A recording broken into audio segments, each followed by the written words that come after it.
My people. You know when a man carries a matter in his chest for too long, he must talk, or else his heart will explode. So let me talk. Let me confess. Let me tell you how I, Bayo, nearly lost myself. Not to money, not to drink, not to woman, no, my people, but to food. Yes, food. And before I go too far, because this story is sweet but also bitter, let me remind you, if you want to keep hearing stories like this, and even hear how you can win in our prize draw, subscribe to AfritaleBeta now. Because what I am about to say, you won't hear it in the market, only here. Not just any food. The food of one woman we all know, basirat. How it all began. Every day after work, I pass that corner where basirat sets her stall. My people, if you pass there and you don't turn your head, check yourself, you may not be normal. Because once a fire starts, the smoke will rise like prayer to heaven. The aroma will run through the street like gossip. It will enter your nose, tickle your belly, and drag you by force. Beans bubbling in the pot. Stew thick and red. Meat sizzling in oil. Rice so fluffy you want to lie on it and sleep. Plantain frying and laughing in the pan. Or, my people, the smell alone can baptize a man. One day, I said, Bayo, just taste it. Only once. What can it do? My people, I took one spoon of basirat's food, and that was it. Finish. Hook. I was gone. The sweetness. Her food was not just sweet, it was heavenly. The kind of food that makes your tongue dance, your teeth sing, and your stomach clap hands. I told myself, tomorrow, I will not come back. But tomorrow came, and I was there again. Next tomorrow, I was there again. Before long, it became morning, afternoon, night. I no longer looked at my mother's pot. I no longer tasted my girlfriend's stew. My mother begged me, my son, taste this soup. I said, later. My girlfriend cried, Bayo, try my rice. I shook my head, not today. All I wanted was basirat's food. The suspicion. My people, can you imagine? A grown man, running like a goat tied with rope, straight to basirat every day. Of course, people began to talk. My mother came to me one evening. She said, my son, open your eyes. No food can be this sweet. That woman is using jazz. My girlfriend shouted, Bayo. She has tied your stomach. You don't see it. She has put charm inside her pot.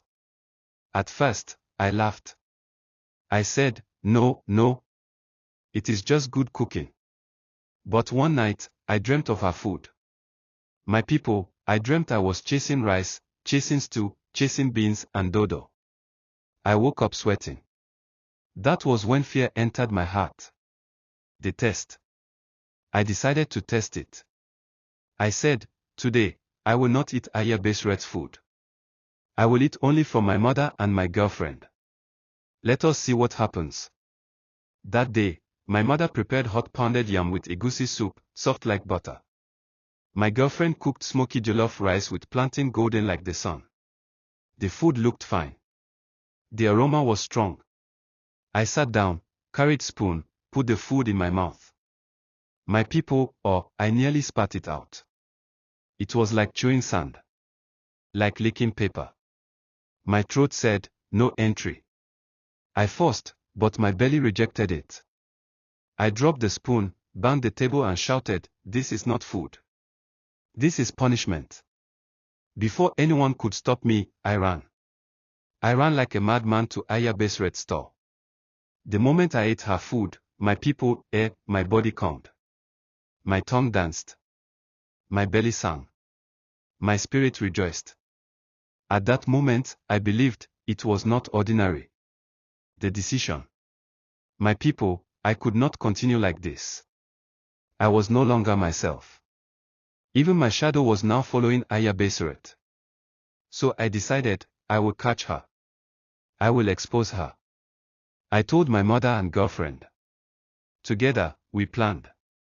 We said, tomorrow, we will go and watch her closely. If there is jazz, we will see it. They're watching. The next day, before dawn, we hid near her store. We watched. My people, Aya Basirat came out, tied her wrapper, set her fire.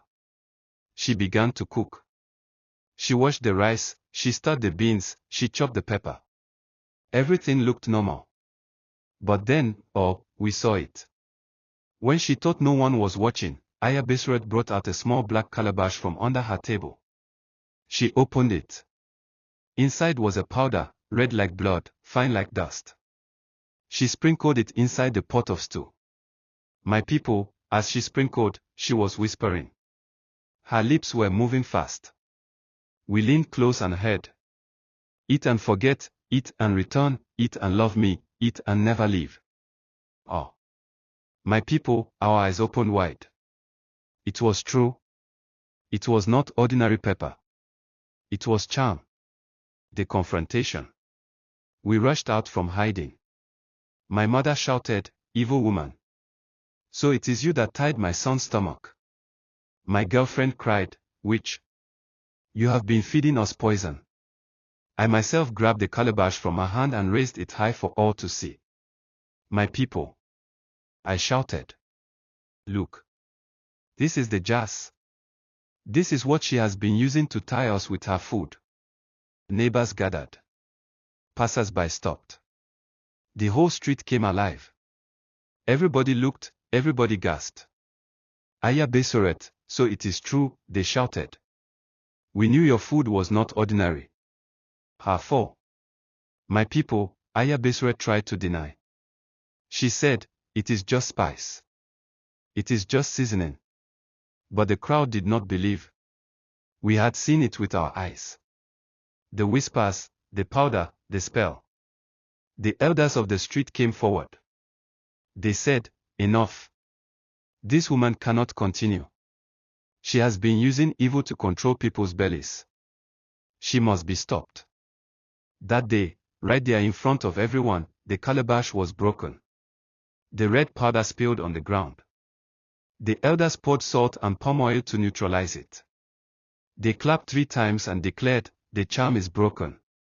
Aya Basirat fell to her knees. She begged. She cried. But my people, it was too late. Her secret was exposed. Her stall was closed.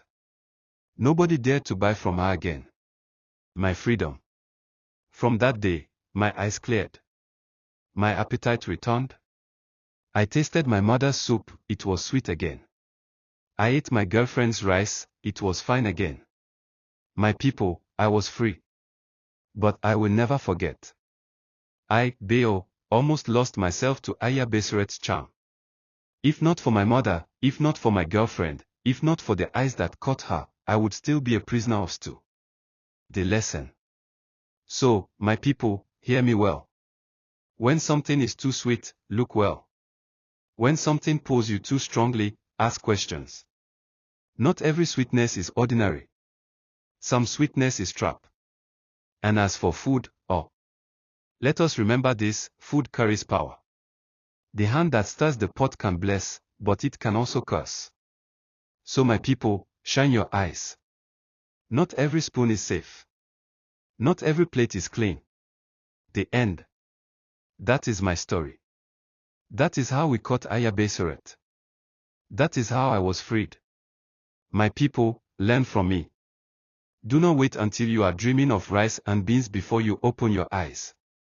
Not every sweetness is safe. And since you have listened to me patiently, let me say this one last time, subscribe to AfritaleBeta now, so you don't miss more tales like this, and so you can hear about our prize draw. Because stories are not just for passing time, they can change your life.